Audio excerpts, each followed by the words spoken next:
Welcome, everyone. This is Joe Dager, the host of the Business 901 podcast. With me today is Alan Moore. Alan is an entrepreneur, author, and speaker. Working at the intersection between design, technology, and business, he possesses a unique grasp on the changes that are reshaping our world and an insight and passion on how to transform them. Alan is, in essence, devoted to crafting beautiful businesses. Well, I think it's interesting because we talked about gardening. We talk about this organic stuff, okay? And, Yeah. but one of your favorite subjects, I think, is about Pixar.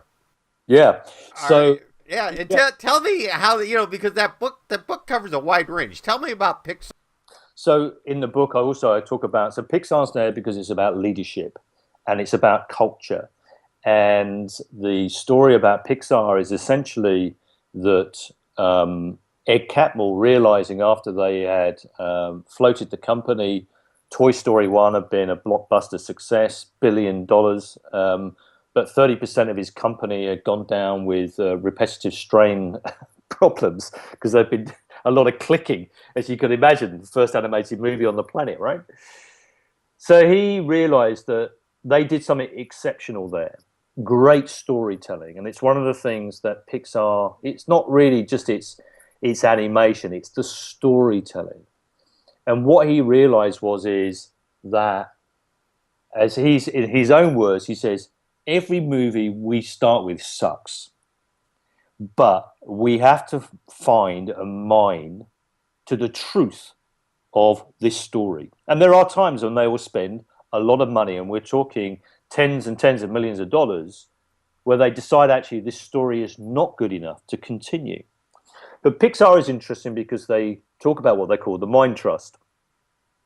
And it brings people together in the company that represent the entire operational capacity of Pixar, where they investigate and look at and test and push and think about the particular story and the movie that they're making.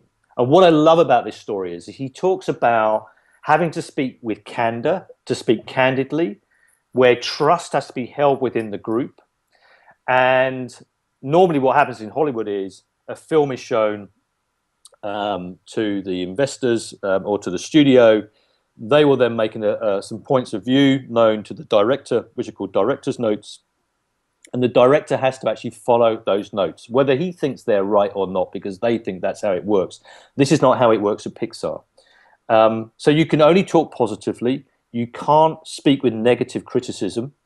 You can say, oh, there's something about this character that I feel that we're missing something. How can we do that? And the director can decide whether he wants to take that on board or not.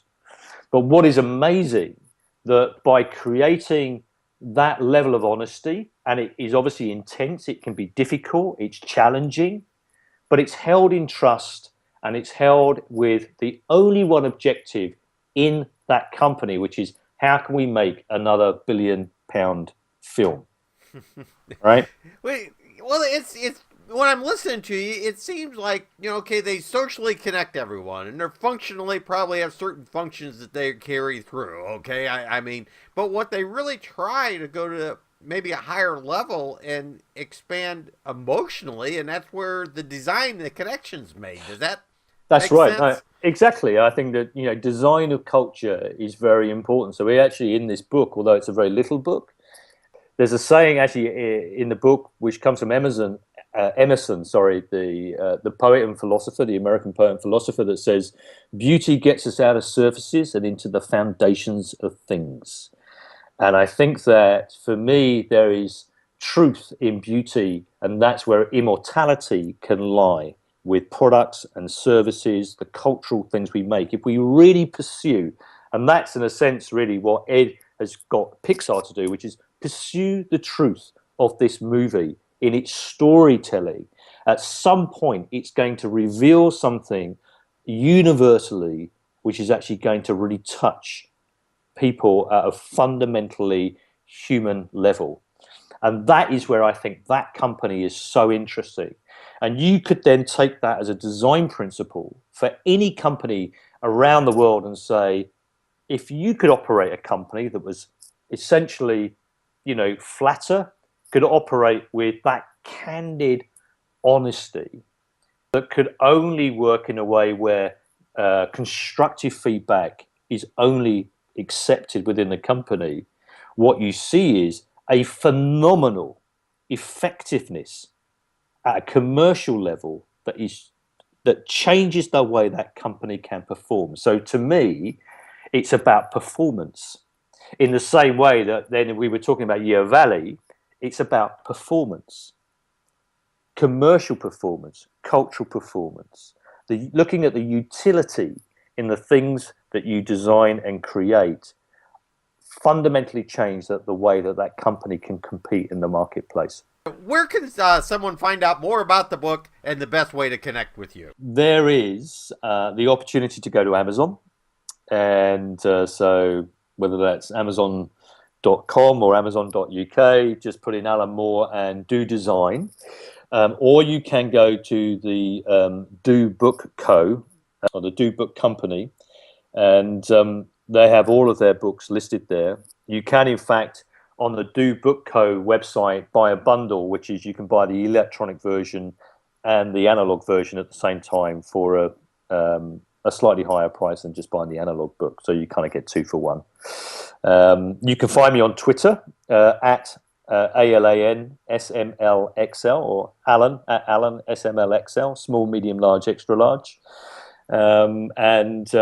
Yeah, I'm very happy to talk to people about the potential and possibilities of what design can do in this world and how we can make it a bit more beautiful. Well, I would like to thank you very much, Alan.